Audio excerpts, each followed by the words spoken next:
जहन सदर मोणेया हाटिंग गुड़हे पुथी और भेड़ा हपन आ सिंहासन रे दुड़ुब आकानी रिया जोजन तीरे दो मिदटेन पुथी नेल केदा भित्री से और बारहे से ओलाकान और एयाय गोटे मोहर छाप बंद आकान और मिदटेन दाड़ेयान दुती नेल केदिया अडी आट आड़ांग ते लय साडे कान बामा ओकोये लेका पुथी उटाक और ओना रिया मोहर छाप को राड़ाय लगी दो और ओकोय हाँ बकु दाड़ेदा सेरमा रे से ओत रे से ओत लतारे ओना पुथी उटाक से ओना नेल दो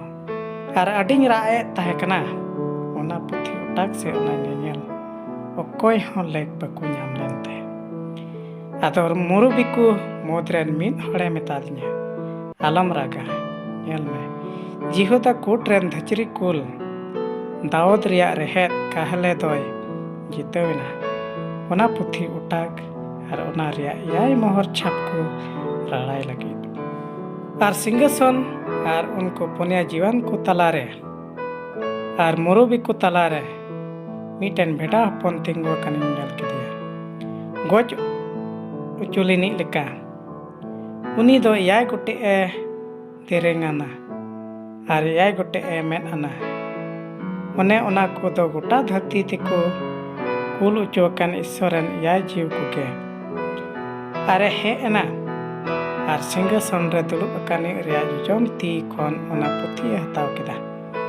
और पुथी हताव केद खान उनको पुनिया जीवन को और बारगेल पुन मुरुबी को दो भेड़ा हपन समार को बायना उनको दो हड़ो हड़ो पेड़े सांग ताहेकान तकवा और सोना बट्टी कुगे धूप ते पेरे ओने ओना को दो सनत और कोय जम को थाकन और मिदटे नवा सेरिंग को सेरिंग केदा नोंका मेन कते